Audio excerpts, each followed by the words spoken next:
सुनिए, रुकिए। अगर आज चलते चलते ये वीडियो आपकी आंखों के सामने आई है तो यकीन मानिए ये कोई इत्तेफाक नहीं है। हमारी जिंदगी में कुछ भी रैंडम नहीं होता। शायद अर्श वाले ने कहीं लिख दिया होगा कि आज इस टूटे हुए दिल को तसल्ली देनी है, आज आपकी बेचैनी को सुकून में बदलना है।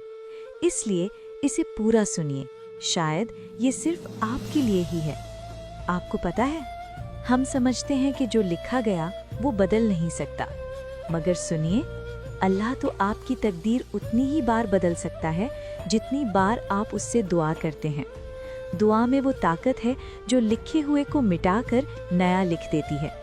तो फिर मांगना क्यों छोड़ा, उम्मीद क्यों हारी? सुनो, दुआएं कबूल होती हैं, ये एकदम सच है। मुझसे आज भी होते हैं, ये भी सच है।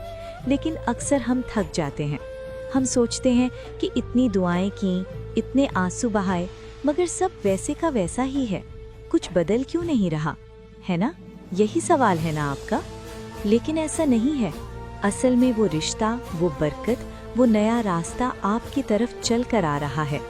बस वक्त इसलिए लग रहा है क्योंकि अल्लाह सिर्फ आपकी छोटी ज़रूरत पूरी नहीं करता, बल्कि वो आपकी रूह की प्यास बुझाता है। वो आपको वो देता है जो आपके लिए हमेशा के लिए बेहतर हो। और जानते हैं हज़रत अली रज़ी अल्लाह अन्हु ने क्या फरमाया था? आपने फरमाया कि जिसका मिलना दुआ से भी मुमकिन नहीं लगता, वो चीज़ भी तहज्जुद से मिल जाती है। जब सारी दुनिया सो रही होती है और आप अपने रब के सामने झोली फैलाते हैं, तो वो नामुमकिन को मुमकिन कर देता है। तहज्जुद वो दरवाज़ा है जो कभी खाली नहीं लौटता। बस यकीन रखिए उस पर। वो कभी कभी हमारी मनपसंद चीज़ से ही हमें आजमाता है ताकि हमें मज़ीद निखारे, और फिर वही चीज़ बेहतर बनाकर हमें लौटा देता है। सूरे यूसुफ इसकी सबसे बड़ी मिसाल है। कैसे जुदाई के बाद मिलना लिखा था, आपका सब्र ज़ाया नहीं जाएगा।